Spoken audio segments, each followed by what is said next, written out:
So how's it going? Pretty good. Pretty Yeah, good. if you just want to get into it, we could just get talking a little bit about your baseball. Yeah, sounds good. Yeah, so I mean, just going through, everything, especially last year with college getting shut down early. I noticed you played in summer. I mean, do you feel like you got enough innings in? I mean, how did that go? Actually, just got off the um, air with somebody else, one of the Mets pitchers, and just talking to him, not getting in his full repertoire. How did that work for you, and just how you feeling going into next year?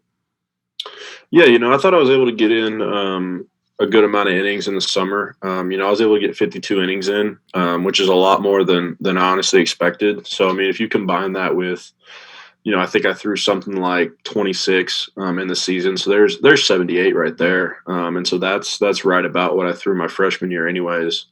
And so I was really happy with the amount of innings I was able to get in. Obviously, I would have liked for a lot of them to be in a K State uniform instead of the summer leagues. But just being able to take advantage of that kind of time was really important for my development. And speaking of your development, I noticed just reading up about you and everything, it seems like the changeup's your go-to wipeout pitch for you. What hmm kind of other stuff are you working on, and what's kind of your main focus going into 2021? Yeah. Real quick, are you recording this? Do you need to record this? The Zoom? Yeah, I'm recording it. Oh, no. Okay, good. I was making sure. I didn't want to get through all of it. No, no, no, you're good. Okay. Yeah, no, definitely. It's always been something that's kind of like a primary pitch for me, bread and butter type of thing. And it's something that has really, kind of spearheaded my off speed stuff, and something I've lived off of. And this year being able to develop the slider and the curveball has really kind of taken a lot of the stress off of the changeup, which honestly has allowed it to be even better. Because I'm not forced to be reliant on it. I've got these other weapons I can go to if I need to. So that's been really big for me. And although being summer ball and all, you're definitely trying to get the good stats and obviously perform at a high level, but being able to not be in a K State uniform and kind of feel out those pitches. Do you think that ultimately is going to help you later on, just being able to, maybe throw that more than you would in K State, just because although, you're still trying to win and you're still trying to, perform for scouts and everything, you're also trying to, you know, it's summer ball at the end of the day, and just getting that kind of extra room to develop those pitches. Yeah, I think you hit the nail on the head. It's something to where I was able to throw breaking balls in spots that I probably wouldn't have. If I was pitching for K State in these type of games, and it was something to where like doing that is just going to make me more and more comfortable to be able to use them in games. And so just being able to, obviously, like you said, I'm still a super competitive guy. I'm still trying to win every time I go out. But just being that at summer ball, you're able to work on those things that you wouldn't normally be able to work on. Um, And for you, Big 12 baseball had some other guys on too. Seems as though kind of mimics the football realm of things. Very offensive heavy conference. For you being able to pitch and at a high level in that conference, I mean, what does that mean for you just to be able to not even hold your own? I mean, outperform a lot of the hitters that you've been able to face and really own a conference where it's pretty hitter friendly. So for you, I mean, just how's that going for you, and how did you really adjust to that? Now going to be one of the veterans on the team going into this year. yeah, it's definitely an adjustment. When you're coming into a conference with this much firepower, you look at Big 12 lineups, and they've got people that can hurt you in spots anywhere from 1 to 9. And so, just being able to build up that confidence against guys, like I faced freshman year, like Josh Young, Nick Lofton, Shea Langoliers, guys like those, just being able to build up confidence and really, prove to myself that I can compete at this level was big going forward. And just being as a veteran guy now, I'm trying to help some of the younger guys that are coming up to help us and stuff like that. We're a pretty experienced staff, so I still in a way, feel like one of the young guys because obviously we got everybody back from last year, and so it doesn't really feel like there's a whole lot of people below me that I really need to mentor. But for the ones that are there, I do try and do that. And for you, gonna definitely be, like you said, a lot of guys coming back. What's kind of the outlook, just with K State baseball, just as a whole? I mean, I know you guys, season got cut short. You had a great season personally, but just the team overall. I mean, just how do you think the outlook looks? And I mean, it seems as though, even though you guys didn't get to play, I'm sure you guys have been in contact and everything, and just getting everybody back. There seems like there's going to be a good camaraderie within the program itself.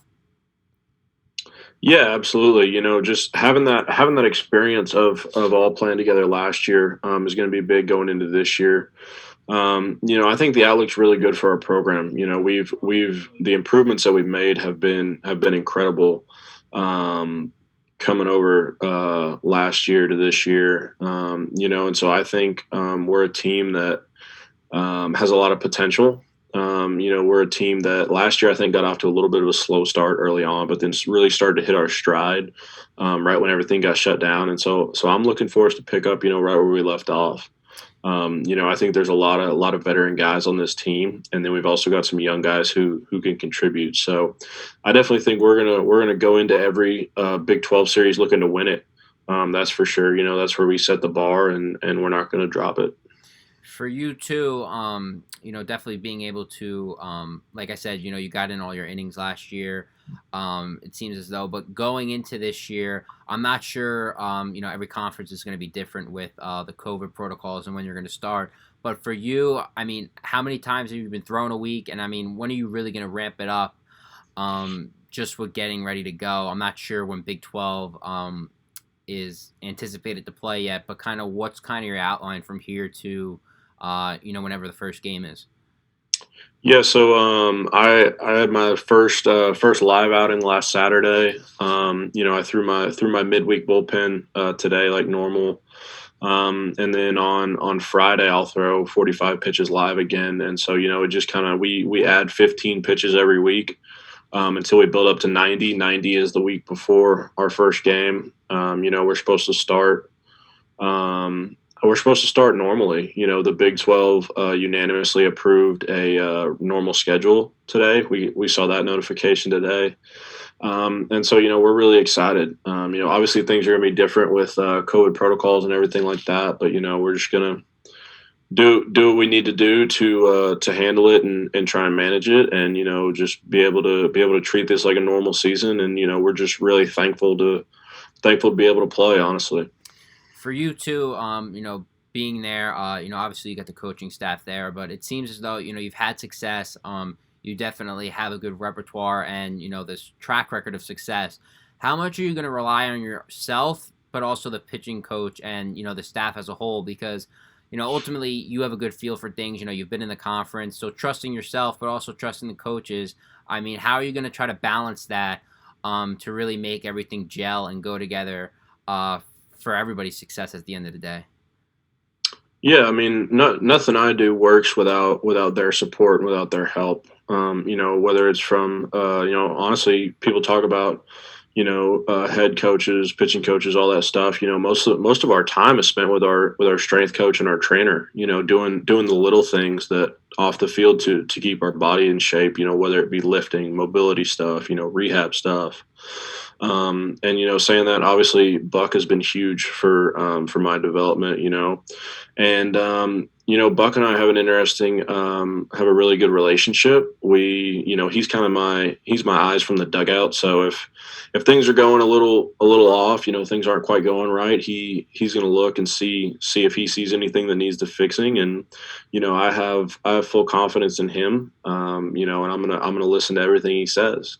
But whenever it comes out to being out there on the mound and just kind of trusting myself and what pitches I want to throw and what I'm really feeling confident in, that's something I got to rely on my experience and my instincts. And the experience in the summer is something that really helped with that also. So just having that will be really good heading into next year. And it's going to be interesting for you specifically. You mentioned not being, a veteran, so to speak, just because, a lot of older guys are coming back too. But being one of, I'm sure, even within the conference and within the whole country, I'm sure you're a very highly regarded pitcher, prospect, and just everything within college and potentially professional baseball. So how are you gonna deal with kind of the target on your back, so to speak? I mean, just kind of you can't go under the radar, so to speak, anymore. You're going to be a known pitcher out there. They're going to try to get the best scouting report, and really, they're going to try to give you your best, just because of all the success you've had, and really all the track record you've built up to. You're going to be one of the aces on the staff. Yeah, I'm looking forward to everyone giving me their best. That's what it's about. It's about those guys wanting to come out there and take their shot at me, and I'll be able to weather it, and just how well I can make adjustments out there, because each team's gonna have a different scouting report. Each team's gonna have a different game plan heading into it.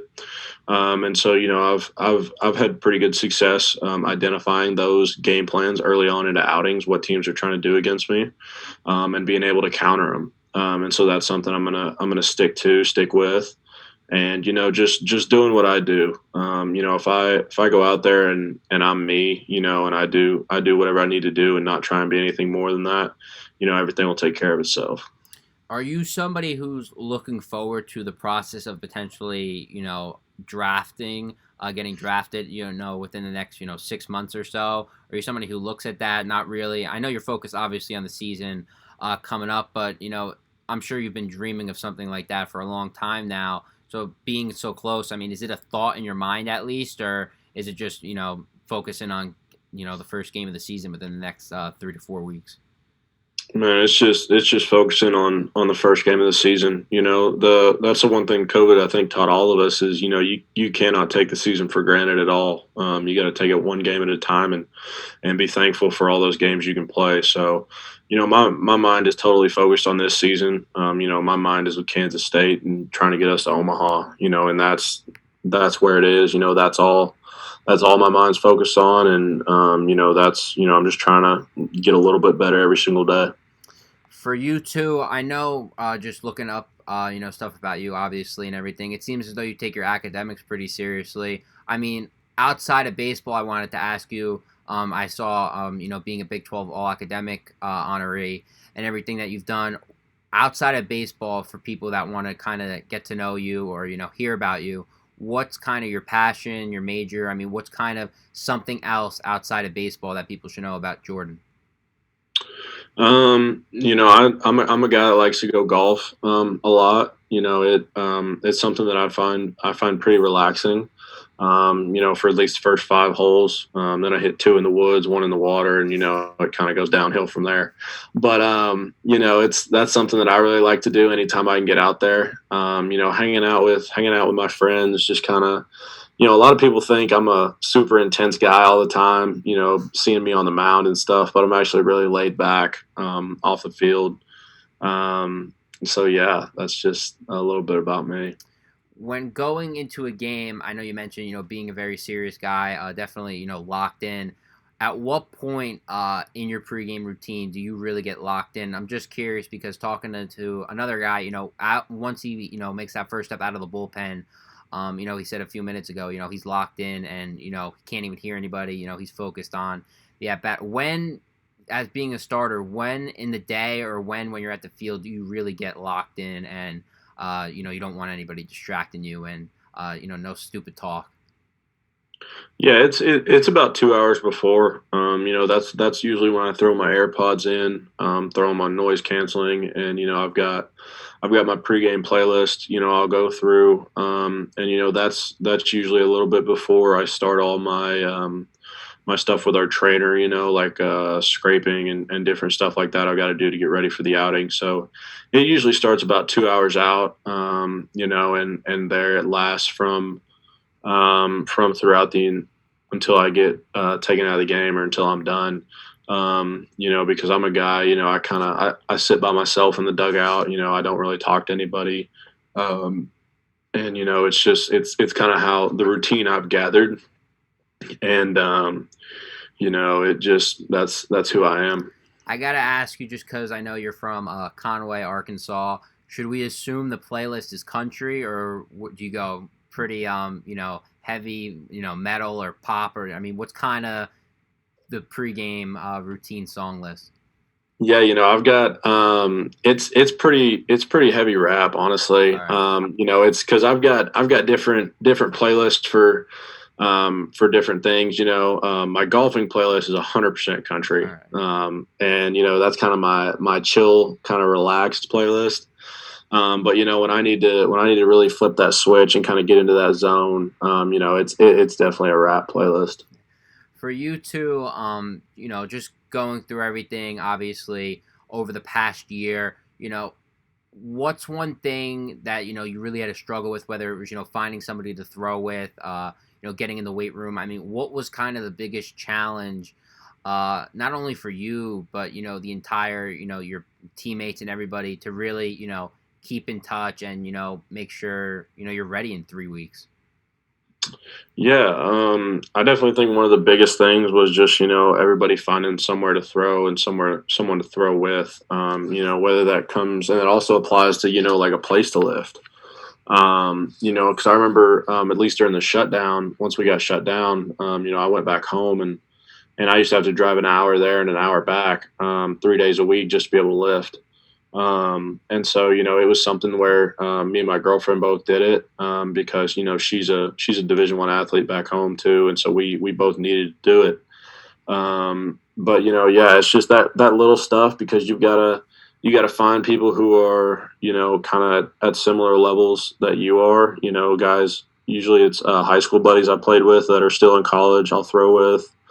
Um, I know some of the guys on the Central Arkansas team back home, and so I can go throw with them. But yeah, just kind of being able to get everything you need to get better each day when you're home and you don't have your normal resources. Now I know, you're still in college. You're not looking into, making it a professional career just yet. But I want to ask you, back when you're 18, in high school, going to Kansas State, when did you really, start believing that, you could go past, college with it? Obviously there's a chance now, but obviously you've put in the work. But was there a game? Was there a moment that you really, thought that you could just do more than a college degree with? Yeah, I mean, I honestly believed it in high school. Right around junior year, I really took a big step then into improving quite a bit. I had a really good junior year, and it was something to where I always had that confidence in myself. And you're gonna have people around you that might be skeptical and stuff like that, and that's all right. You've got to have the thing you got to have is you got to have a core group of people that help you and give you honest feedback and believe in you. And I was fortunate enough to have that. And so, it's something to where I always had the belief in myself. And, if you always believe in yourself and you put in the work, the sky's the limit. Awesome. For you, I just wanted to ask you a few couple wrap up questions. Real simple. The first one for you is, who on the team is the funniest or most outgoing guy that we should know about? Um, I would say Dom Hughes is definitely one of the most outgoing. Him and Cam Willman are two that definitely have two of the biggest personalities. That's for sure. If there's one guy on the team that you're really competing with, whether it's another pitcher, some so to speak, who's really that one guy that pushes you, or even a coach that pushes you, every day. I definitely think it's Carson Seymour. We're two guys. We were matched up in the spring, so we threw on the same day, and so it was ultra competitive. I'd go out and throw. He'd go out and throw up a zero. I'd want to go out and throw it up too. And there's that little bit of friendly trash talk back and forth. That's for sure. But I'm always rooting for him to do his best. I know he's always rooting for me. And we definitely when we're competing against each other, always try and one up each other. For you, everything, going to Kansas State and all, where were the other options and what ultimately led you to Kansas State at the end of the day? Yeah, I had a couple options. I know Wichita State was talking to me. There were a bunch of schools that wanted to start talking to me, but I had already seen Kansas State. Seen the atmosphere, the improvements they were going to make to the program, and I loved it. I loved the college town. It was something that it just kind of family's big for me. It's a big kind of core value for me, and so them. Obviously, it's the big word you see everywhere up here. And so I think that kind of spoke to me and said, this is where you belong. These people take it as seriously as you do. And so, just being able to come up here and see what it was about, it was a no brainer decision for me, and it's the best decision I ever made. For you, I know you mentioned that your teammates would consider you, a very serious and competitive guy. But for you, what else do you think your teammates would describe you as if they were asked? I definitely think ultra competitive, a guy that they can trust, and a leader. I'm a guy that's not really I'm not really going to yell at anybody or anything like that. I'm just a guy that tries to lead by example. I like to try and help guys if they need help. Like just talking to them, different pitchers and stuff like that. Telling them what I like to do. Asking what they like to do, different stuff like that. And I'm a guy that's 100% for our team. I'd take us winning all the time over personal success for me. So. For you, outside of baseball and without getting in any trouble or saying something in trouble, what's been your favorite moment at Kansas State outside of baseball? I definitely think my favorite moment. I'll give you two. So we beat OU at home. Stormed the football field. That was awesome. We beat and K State KU at home basketball when we 2 years ago, my freshman year, when we beat them with the windmill dunk at the end. That was we stormed the court then too. That was one of my favorite, Awesome. two of my favorite moments. For you, final question before we let you go. Outside of baseball, when it's all said and done, either within the next 5 years or 20 years, what's kind of a passion or a job? What's kind of one thing you would do outside of the game of baseball, when it's all said and done, whether it's a few years or 2 decades. I definitely think it's coaching. I love trying to look at kids that are younger and give them advice on what I did. And being able to see kind of things that they're going through and similarities that I've gone through, things I've learned, and try and help them out. And so that's something that I've always wanted to do. Once I'm done playing, is to go into coaching. And so we'll see how it goes, and we'll see where it goes from here. Awesome. Well, I just wanted to thank you, Jordan, for coming on. I know, you're busy with the season coming up, but thanks for taking a couple minutes to talk to me, and wish you all the best, in the whole Kansas State team this season, and look forward to seeing how it goes.